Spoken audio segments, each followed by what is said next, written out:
عزیزوں خاص توجہ کرنا، بیٹیوں سے پیار بڑا ضروری ہے، وہ حضور نے کر کے دکھایا ہے، لیکن ان کی تربیت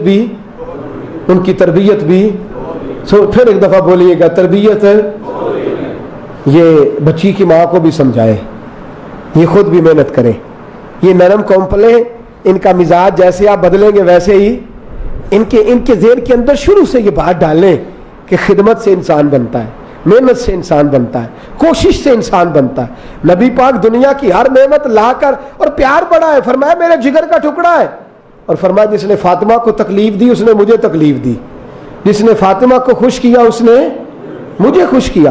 بڑا پیار ہے میرے نبی پاک صلی اللہ علیہ وسلم کو، لیکن ساتھ جو افکار ہے، جو نظریات ہے، جو تربیت، وہ بھی کمال کا ہے۔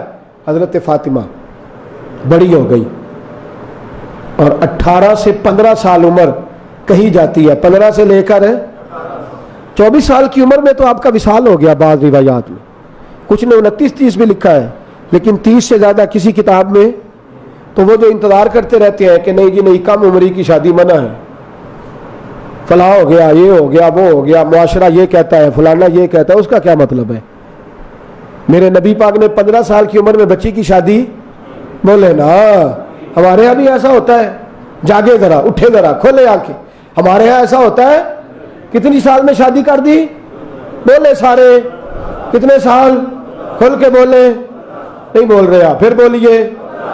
حضور نے شادی فرمائی اور 20 سال عمر تھی حضرت علی کی، تو جو بچے کو بھی انتظار کر رہے ہیں، بچی کو بھی انتظار کرا رہے ہیں، وہ بتلائیں نیکی کا دروازہ کھول رہے ہیں کہ گناہ کا؟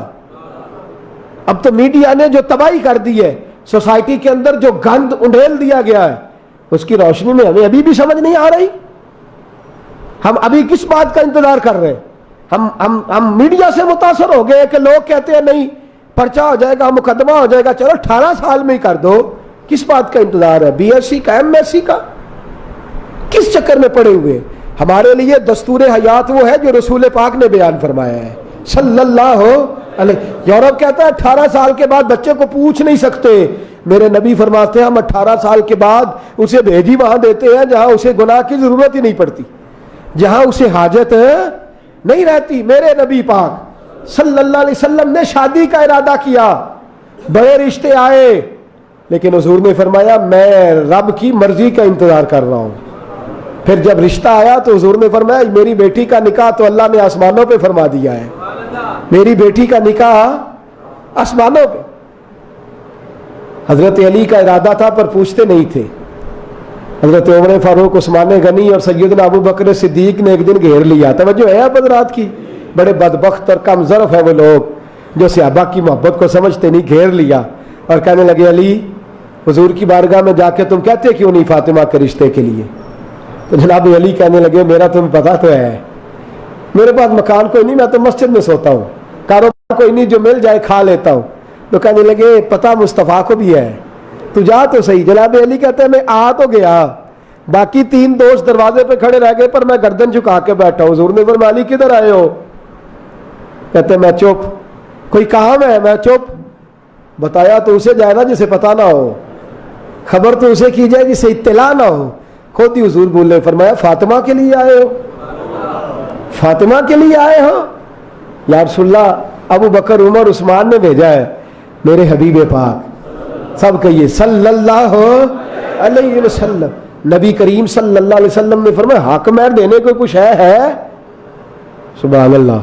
یہاں لوگ کہتے ہیں بیٹے کے پاس پیسے ہونے چاہیے، بدتمیز جتنا مرضی ہو، مالدار ہونا چاہیے، بد اخلاق جتنا، اسے دعائے قنوت بے شک نہ آتی ہو، پیسے گننے آتے ہو، یہ ہمارا مزاج رہ گیا ہے۔ پھر وہ پیسوں کی بات ہی کرتا ہے، وہ تجھے بھی کہتا ہے ٹھیک ہے میں تیرے گھر میں جب زیور لے کے آؤں گا تو تو بتا تو بچی کو کیا دے کے بھیجے گا۔ سودے بازی ہو رہی ہے، سودے ہو رہے ہیں، لکڑیوں سے شادیاں ہو رہی ہیں، زیور سے نکاح ہو رہے ہیں، چل رہا چکر، جس چکر میں لوگ شادی کرتے ہیں پھر وہ چکر ساری زندگی چکر ہی رہتا ہے۔ میرے نبی پاک صلی اللہ علیہ وسلم نے فرمایا دین دیکھ کے شادی کرو۔ حضرت علی سے کہا تیرے پاس کچھ ہے؟ عرض کرنے لگے حضور میرے پاس جو ہے اس کا آپ کو پتا تو ہے، کوئی ڈھکی چھپی بات ہے؟ فرمایا وہ زرہ تھی ایک تیرے پاس، کہا حضور ہے، فرمایا جا بیچ کے آ۔ حضرت علی شیر خدا فرماتے میں باہر نکلا تو عثمان غنی دروازے پہ کھڑے تھے کیا ہوا؟ حضور نے یہ حکم دیا تو فرمایا لا مجھے بیچ دے.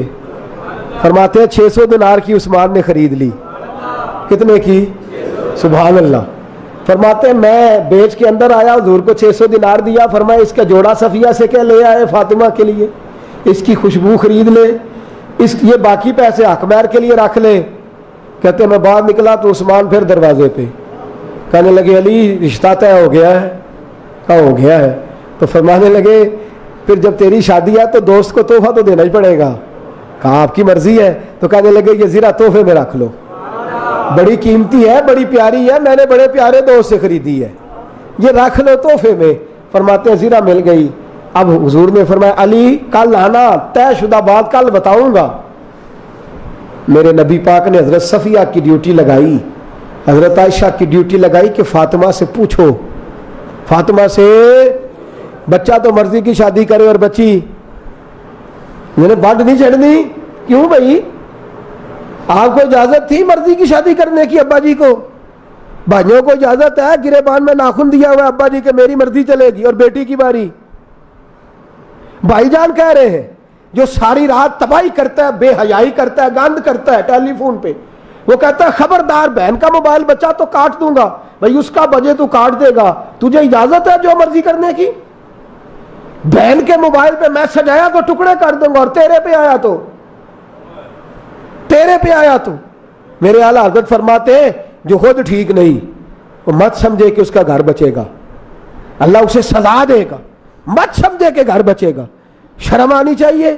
اور والد صاحب کہتے ہیں تیدہ کی کام میں انہوں کی میں پوچھی دے, تجھے یہی دین یاد آیا ہے؟ بس یہ دین ہے میرے رسول پاک کا صلی اللہ علیہ وسلم. حضور نے فرمایا صفیہ اور فاطمہ سے پوچھو, عائشہ فاطمہ سے پوچھو. کہتی ہیں دونوں پوچھنے گئی, حضرت فاطمہ سے کہا, وہ چپ کر گئی. چپ بھی ہاں ہوتی ہے, لیکن حضور نے فرمایا میرا دل مطمئن نہیں ہو رہا, خود جاؤں گا. خود گئے, بیٹھے, ماں کی ڈیوٹی لگائی, پھپھی کی لگائی, پھر خود گئے, جا کے سر پہ ہاتھ رکھا. اور میرے رسول پاک صلی اللہ علیہ وسلم پہلے تو آنکھوں میں آنسو آ گئے. فرمایا فاطمہ ختیجہ ہوتی تو میں نہ آتا, لیکن میں خود آیا ہوں. دیکھنا تمہیں یہ نہیں سمجھنا کہ نبی کا حکم ہے, میں تیرا باپ ہوں, اور باپ بھی وہ ہے جو تیرے ساتھ رحمت والا سلوک کرنے والا ہے. فرمایا فاطمہ تجھے انکار کا پہلے تجھے انکار کی اجازت ہے, پھر اقرار کی خواہش ہے تجھے, اور کوئی ناراضگی نہیں. تو بول علی بن ابی طالب کے ساتھ میں تیرا نکاح کر دوں تو راضی ہے؟ حضرت فاطمہ پلو سے آنسو پوچھتے ہوئے کہنے لگی حضور میری کچھ شرطیں ہیں, میری کچھ, ہم تو اجازت نہیں دیتے. بیٹی کو پورا حق حاصل ہے. یا رسول اللہ میری شرط ہے ایک. اللہ اکبر. حضور ناراض نہیں ہوئے, خوش ہوئے. میری شرط ہے, ہم تو اجازت ہی نہیں دیتے بیٹی کو بولنے کی. میاں صاحب کہتے ہیں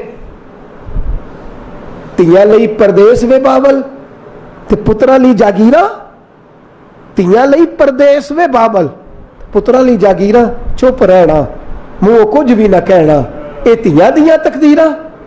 ان کو صرف حکم ہے کہ تم نے بولنا نہیں, تمہارا حصہ بھی نہیں.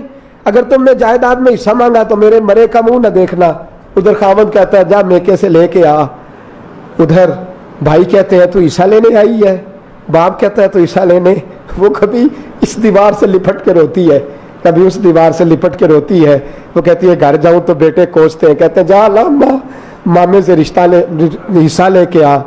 بیچاری بڑھاپے میں دیواروں سے چمٹتی ہے, کہتی ہے خدایا میں کیا کروں, تو بیٹوں کے لیے سنبھال رہا ہے یہ جائیدادیں, بیٹوں کے لیے. تو مر تو صحیح, یہ تو سوچ کے تیرا ختم دلاتے ہیں, سوچ کے ان کے لیے ظلم کرتا ہے بہن پر اور بیٹی پر.